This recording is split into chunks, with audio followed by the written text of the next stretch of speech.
Hello everyone. I'm staring at my computer because I just had a long morning of paperwork for Freya and now I'm going to get to answering some questions. The paperwork I have to fill out, I just have to say, I did not understand the immensity of paperwork that is needed for all things Freya. The first one is, has Freya tried any new foods lately? Bailey wants to know. She just tried a s'mores yesterday. I should have gotten a video. We went back up to our little mountain retreat and Chris fed her a s'more and she got some of the marshmallow and she loved it. She's been trying a lot of new foods lately. Eggs was another one. Bailey also wants to know what's our favorite summer food. Jessie loves watermelon. My favorite summer food isn't in season yet here, but it's tomatoes.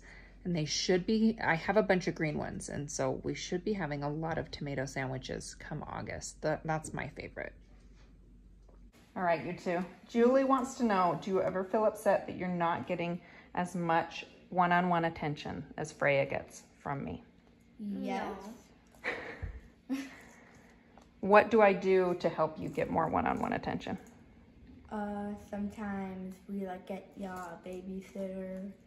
We go out together. That's right. Or we just put her to sleep. Yep. And we make sure we do lots of activities just one-on-one, right? And still sometimes y'all take a lot of caring, so. She does. And it's okay to be upset about it. I'm used to it now, but when she was just born, like a newborn, I didn't feel like that. Yeah. Also, do you feel like I try hard enough to do one-on-one stuff with you guys? Oh, you try too hard. I try too hard? What were you going to say, Jessie? Also, we can go with Freya. Yeah. Also, when we go up to St. George for Freya's appointments. Yeah, we try to do fun stuff. We try to couple it with fun stuff, huh? Like we go out to lunch or to a park or something, or swimming. A hotel. Or to a hotel, that's right. Or swimming in the hotel. That's right. So Kim wants to know, where did I learn to do all the lovely hairstyles for my girls? Online. In practice. I just have 3 girls and I practice and practice. My mom always braided our hair like this. Can you turn your head? So I, in theory, knew I wanted to do it like that because my mom always did it like that. My mom died when Fiona was a baby, so she wasn't able to teach me how to do it, but I knew this is what I wanted to do because this is what my mom did to our hair all the time. So yeah, we just went online. We went on YouTube, looked up different hairstyles, and practice, and having 3 girls has given me a lot of practice. Jen wants to know what percentage of CdLS kids learn to speak and or walk. I'm not sure there's actual numbers. The last time I looked, I think they said 80% of individuals with CdLS will have a speech issue of some sort. Like I always say, it's a spectrum, and it's a huge spectrum. There are kids younger than Freya that are walking. Freya's not walking. She probably won't for a couple of years, just where she is at developmentally. So it's just a big unknown, but especially speech, it's like I said, I think it was like 80% of people with CdLS have speech delays and problems. Are you hiding? Freya's crying. Oh, I know. She's in my room. Should we go find Freya? Yeah. This is a good question, and it's a long one, but I think I need to read the whole thing so you guys kind of get what she's going after. Jennifer says, how do you prefer Freya's condition be addressed by other people? I never want to offend someone by improperly referring to someone with a term who has a syndrome or a disability. Freya's trying to type on my computer. If it's not appropriate to acknowledge that they are different, but I also don't want to not acknowledge, oh, Freya. Sorry, it's a madhouse around here. Freya sped past that question and now has turned my computer off. Basically, she was saying she didn't want to not acknowledge it and offend the person, but she also didn't want to acknowledge it and offend the person. I'm not going to speak for other people. For me, I don't mind when people don't address Freya's disability. We like the term disability at our house. A lot of the disability community says they prefer the term disabled. So that's what we've adopted. They say that things like special needs, what else have I heard? Differently abled, things like that are just kind of skirting around the issue and are not helpful. So we've kind of learned from the disabled community. They prefer the term disabled.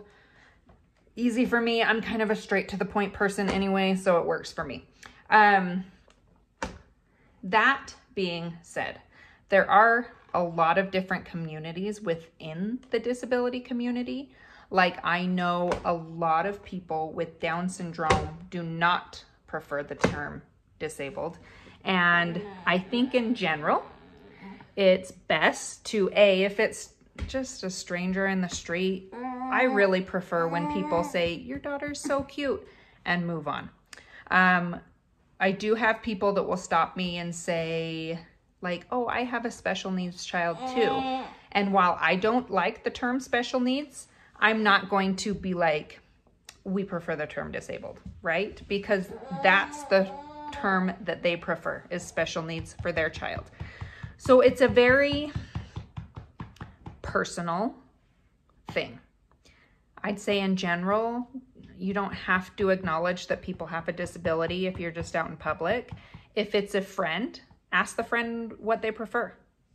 Because some people prefer special needs, some people prefer disabled, some people prefer a person with a disability. It's all about preference. So I'd say unless it's a close acquaintance, there's not a need to point out that they're disabled. Where did you learn to sew? Can? Everyone's hair looks good. My mom taught me how to can and sew, and I hated it as a kid because those are things that take a lot of time. And, you know, on our Saturdays, I didn't want to sit home and can food. I wanted to be out doing whatever I wanted to do. But now I love it, and it's a very big part of what I do. So my mom taught me, and I love it now. I had a couple questions on what is Freya's school going to look like as she gets older. And the short answer is I have no idea. We live in a very rural part of Utah. We have one charter school that she could go to that I have heard their special education department is really good. I want her to go to her boundary school because that's where her siblings go. So more than likely she'll go there, and it'll depend on how she does, whether or not she's in the classroom more often or if she's in the special education classroom more often. It honestly is just, I would like her to be in a typical classroom more often and be able to be with her peers, but she might not like that. She might like to be in the special education classroom with her disabled peers. And if that's the case, then that's what we'll do. Our philosophy is very Freya led, because Freya demands that she leads. So we're gonna follow her lead and see what she wants to do and do that. Are you saying hello to everyone? You in that hair tie. You in that hair tie. She's telling me she wants to get in the tub. You want to get in the tub? You silly girl. You're supposed to be napping. What happened to your afternoon nap you were going to take? Lisa says, does Freya have anxiety about seeing a new doctor that she's never seen before? I have not seen that in Freya ever, which is interesting because my oldest had, he's always had eye issues. He was born with congenital eye issues. So he saw a lot of doctors when he was a little kid and had surgery on his eyes. And he had a lot of doctor anxiety. Every time we saw a new doctor, he had a lot of anxiety, even seeing his pediatrician. And especially the trigger for him was the paper on the exam table. So we went to his first pediatrician Sorry, Freya's trying to turn off my computer again. I know. His first pediatrician, I asked if we could do the exams sitting on the ground or on a chair or something, anything to avoid the exam table, and she wouldn't. And so we switched pediatricians at that point. But I've never had Freya have any type of new doctor anxiety. She's usually happy to see new people and excited about new places and new things. So I hope that continues, huh? Anxiety is a really big thing later in life with CdLS. So that might change and we might see those things pop up. Hi. Hi. You are so cute. Nikki says, how do you stay motivated to get everything done? I'm so impressed you raise your family while living a full homestead life. I don't ever want anybody to think I'm getting everything done because I'm definitely not. Just ask Chris how messy the house is every day when he comes home. So cleaning's kind of on the back burner for me. Everything else has to be done. Like I have to take care of Freya. I have to take care of my kids. That's a non-negotiable in my book. So those things get done. And then as far as the homesteading, that's my hobby, like the chickens in the garden and everything. And that's what brings me joy. So those things get done because that's my escape almost. So I love my kids. I'm mom first and foremost. So that's going to get done before everything else, isn't it? Yeah. Oh, you want me to pat your belly some more? Pat, pat, pat. I love this little, it's like she had braids in yesterday and now it's like a summer dew, huh? Jessie Jane. Nikki says, what do you want people to know about being a big sister to Freya? What would you want if you were meeting someone for the first time and telling them all about being Freya's big sister? What would you tell them? That I feel special for having a little sister with a rare syndrome. Yeah? It makes you feel special? I bet you make her feel special too. And then Fifi, what's your favorite thing to do as a family with a special needs sibling? Probably when we can like go out to like a park or something where it's accessible for Freya. Yeah, there's not a lot of parks that are accessible to Freya, huh? Not where we live. We have to travel pretty far. So what's your favorite accessible place that we go? I heard one park is making it accessible, but yeah, probably like an accessible park, it's like dinosaur themed. So that's about an hour away from our house, and we travel down there. So what makes a park accessible, in your opinion, for Freya? Well, on some parks and some places there's a lot of stairs, maybe there's ramps, there's like swings and stuff for little children or like children that can't sit up properly. Like the swings that like a child could like topple over in the baby swings, they have like these red swings. That's accessible. Yes. A lot of things that the little children can use makes it accessible. Perfect. I love that answer. You're spot on. I think the most important thing, like you said, is places we can push a stroller or wheelchair. That's what makes it easy for me as a mom. But I love that you notice all the play equipment that they have. Also, the one at the dinosaur theme park, there's a swing where someone older than a child can sit on with them. Yeah, An adult and a double child. swing. That's really fun, huh? They're all having a little iPad time in my bed. Okay. Question. Danny says, would you rather have a puppy-sized elephant or an elephant-sized puppy? You take puppy-sized elephant. You don't want an elephant-sized puppy because you can't fit it in the house and the police are going to be coming after you. Plus, I like elephants. Like Clifford the Big Red Dog. They have to put him in the lodge. No, I'd still choose puppy-sized elephant. Yeah. Like, how cute What do would you have think? A little elephant that would fit into your hands. What do you think, Jessie? The elephant. I agree. Tiny little elephant. Okay, Ellen says she's wondering if we've ever thought about music therapy for Freya. Freya used to get music therapy with early intervention. That's the program that comes to your house from 0 years old to 3 years old. And they provided music therapy for her. I don't know of any other place in our town I was just turning it for you. That does music therapy, which is a shame because Freya really liked it. Again, we live in a really small town and there's just not a lot of options as far as those things go. That being said, if anyone knows of a music therapist in Cedar City that sees disabled kids, she would love it. So let me know. This one I really like. Someone said, do strangers ever ask how old Freya is? And what do I say? All the time.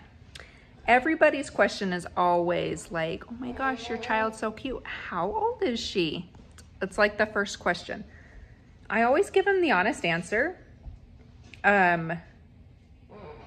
which is always met with like, are you sure? I always get the are you sure look, maybe not the are you sure. And so then I usually follow that up with, she has a genetic syndrome that keeps her really small. And people are usually like, oh, okay, and move on. Obviously, she looks like she's 1 year old. So when I say she's almost 5, that was another question too. How old's Freya? She'll be 5 in August. So really close, next month. Does Freya understand everything that is said to her? Jana asks that question. I mean, there's no way of knowing, right? I'm not in her brain. But yes, I do think that she does understand most of what is said to her. Whether or not she tends to follow directions is another story. Like, what 5-year-old is going to follow directions? But I do think she does comprehend a lot. She signs with us a lot, and she at least is communicating with us through sign. And with speech, comprehension comes before like reciprocated communication. So I do think she does. Kelly had an interesting question. And it's, again, a long one, but I think I kind of have to read it for you guys to get the gist. She said, do you think some parents of medically challenged children see things that aren't there? For example, they may see their child smile or laugh and think that they are responding to them or some other stimulation. My sister has a friend with a very disabled son, and she seems realistic on his behaviors. However, I see some even here on YouTube, and I don't believe the parents are comprehending the actual severity of their child's condition. And she keeps going on. She has another question that I'm going to come to. This is a complicated question because I was in denial about Freya's diagnosis for a very long time. So I think there is that denial aspect of medical parenting, but I also think that these parents are with their children 24/7. And there is a vibration and a communication that's going on that other people don't see. So I've had therapists and doctors ask me, does Freya do this? And I'll be like, yeah, she does. Yeah, she communicates. Might not be with speaking, but yeah. And even early on, it was, do you think she understands what you're saying? Yeah, I do. I do think she understands what I'm saying because she reacts back. But it's not a typical reaction. It's not a typical developing kid reaction. So you have to know that these parents know their kids and are so in tune with their kids that they're seeing and communicating on a different wavelength.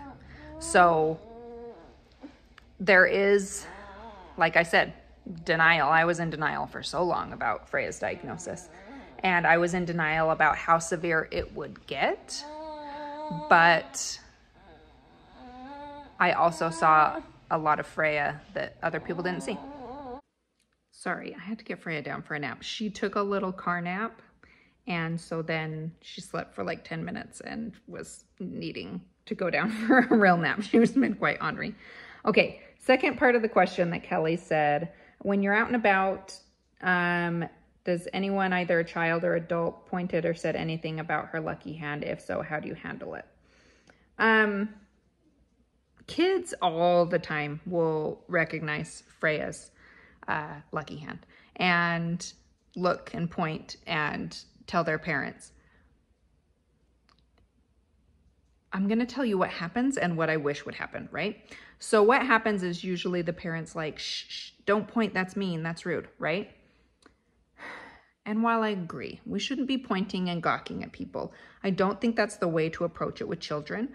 I think the way to approach it with children is just to say, yeah, some people are born with 3 fingers, and leave it at that. When you are shushing and telling your children, no, don't point, they internalize that as, don't look, there's something wrong and shameful, right? Or I'm doing something wrong and shameful, so therefore I don't want to interact with disabled people because it brings up like shameful feelings. So if your kid ever points and says something, just like easiest simple answer for their age range of like, yeah, sometimes people are born with 3 fingers. Yeah, sometimes people use wheelchairs instead of walking. Yeah, that happens. Yeah, sometimes people look different than us. Yeah. And just leave it as a very neutral part of the human condition, because it really is. Autistic Reborn Mommy says, when did you find out Freya had CdLS, and how did you find Sebastian? I think I have a whole video on her diagnosis story. It was a long process. When she was born, like a day old, the geneticist came in, told us she thought she had CdLS. We then tested her for CdLS. It came back negative.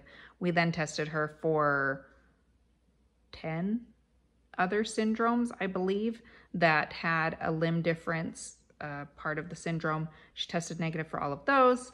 We then tested her again for CdLS using skin cells in the cheek instead of blood, because sometimes it can be found in different cells. Tested negative again. And so then we just kind of decided that we were done testing and we just wouldn't know, but we would suspect it was CdLS because all of the symptoms matched up. Anyway, so we were running on the assumption of maybe she has a gene change that isn't classified yet. So she's not testing positive. But we did one last thing that was called a whole exome sequence, where they test her blood for all known disease-causing gene changes. And on that gene change, the person that was doing the test looked and... So that scared me. Freya's awake in her room, apparently, and she's playing with the toy. It scared the crap out of me. Anyway, she has a gene change on one of the 7 known CdLS genes, but on a different part of the gene that they don't normally look at with the test.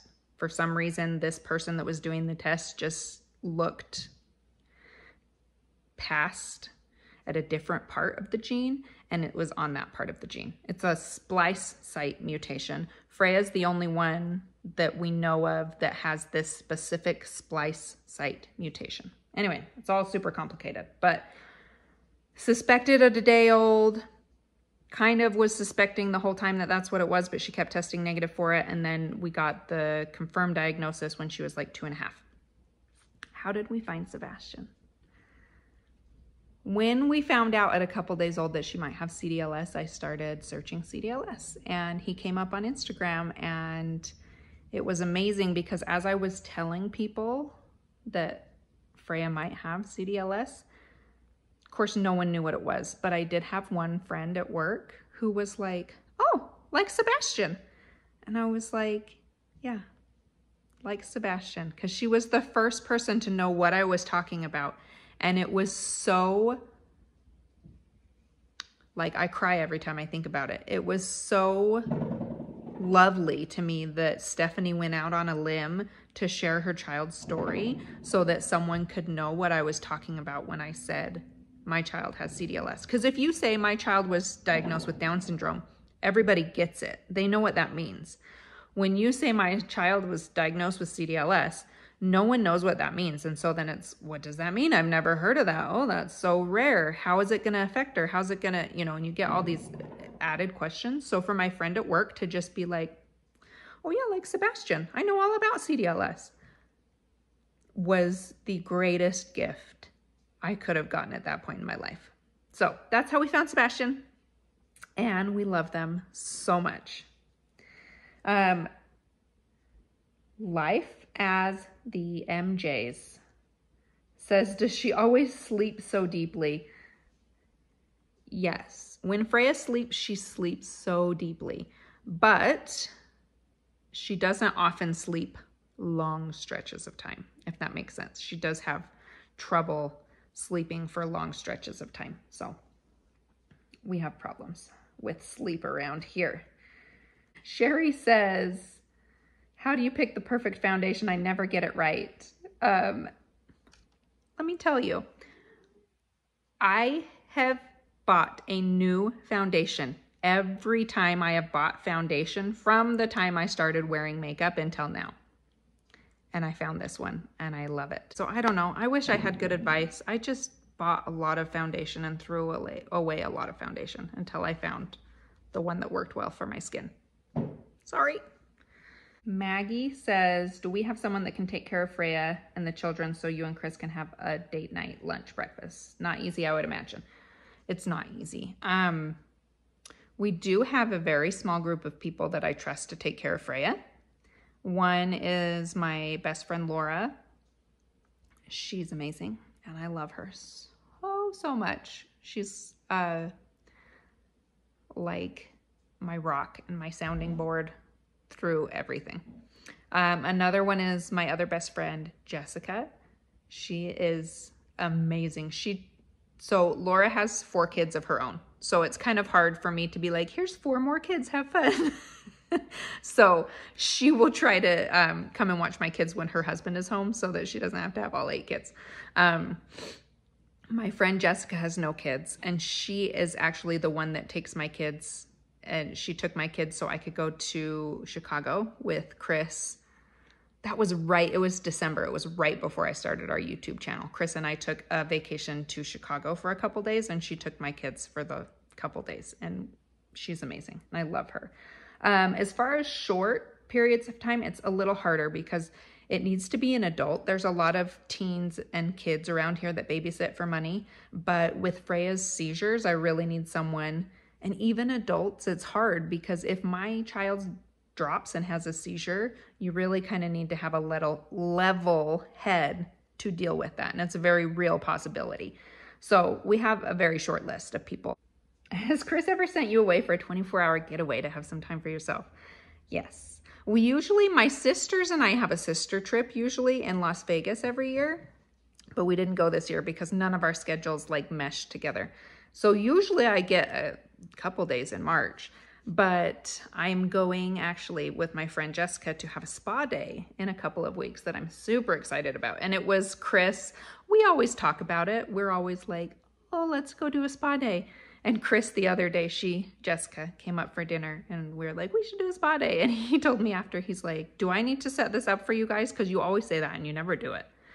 And I was like, no, I'll set it up. He's like, okay, I'm giving you a week. If you haven't done it, I'm going to do it.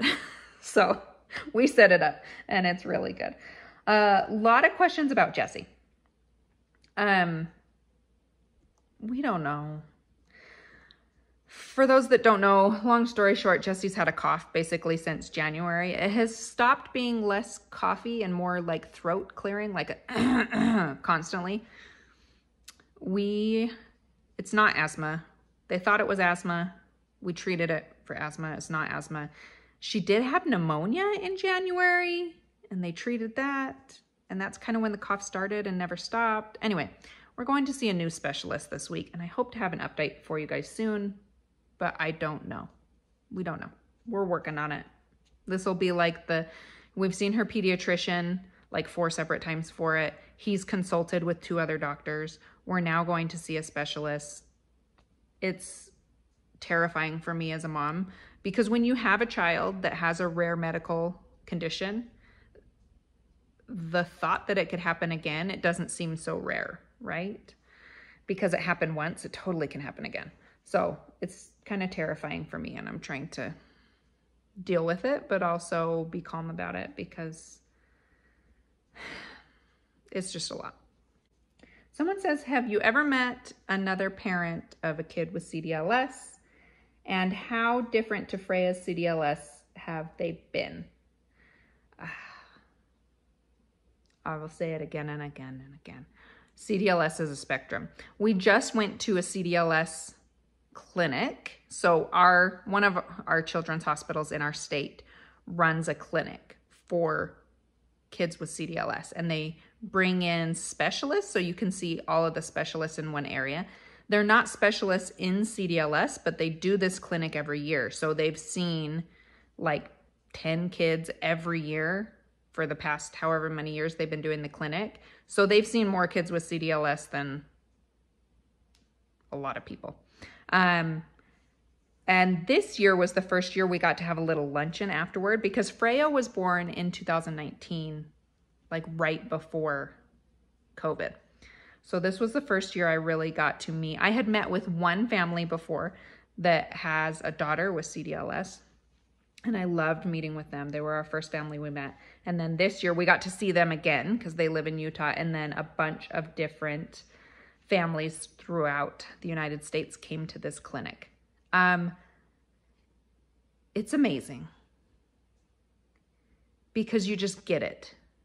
You just get what these people are going through, right? Even though there's a spectrum, you just get it on a level that nobody else does. I was actually able to meet someone that I had met through Instagram. She came to the clinic with her daughter. Her daughter is 2, I believe. I hope.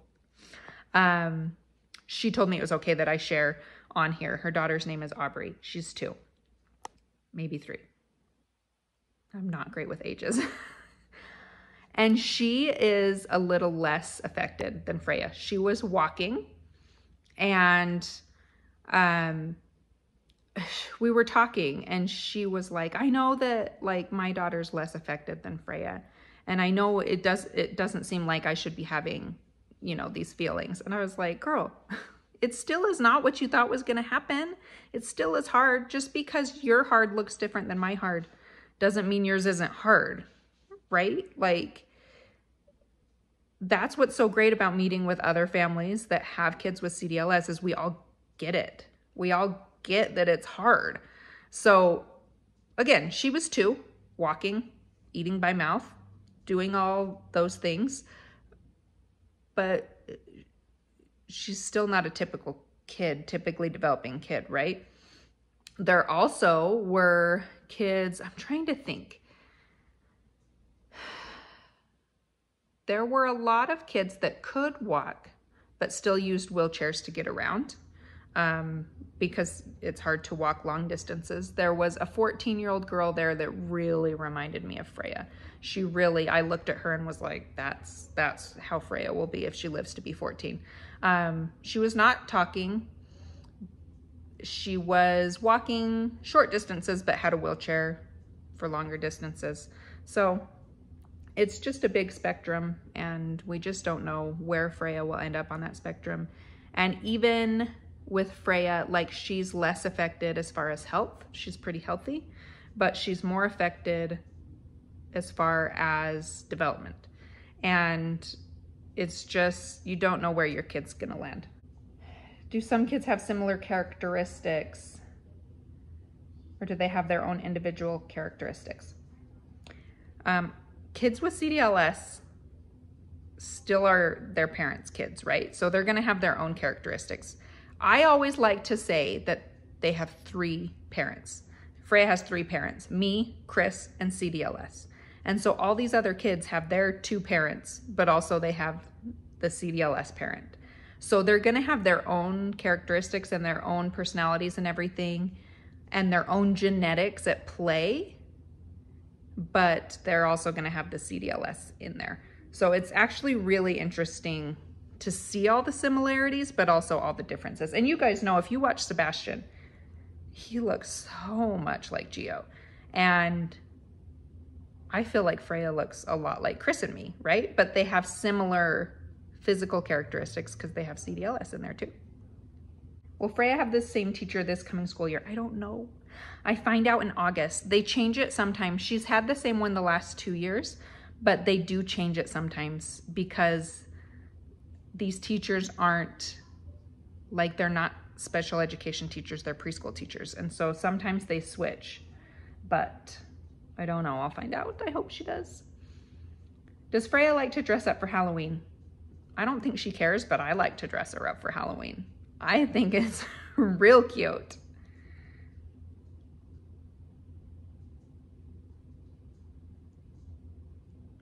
Okay, I think that's it, you guys. That was a lot of questions in a long video, but if you hung in there till the end, thank you. And I hope you'll come back next time. I am hoping next time I will have an update for you on Jessie. We shall see. I'll have some type of update. Whether or not it's an answer or just more questions will remain to be seen. But I actually know this doctor personally, and I trust his opinion a lot. So I think it'll be a good appointment. It might just be more questions and not an answer yet, but I know he'll ask the right questions, if that makes sense. A doctor's job is really just to ask the right questions to get to hopefully an answer, an educated guess. So we'll see. So come back next time and see what we're up to. See you guys.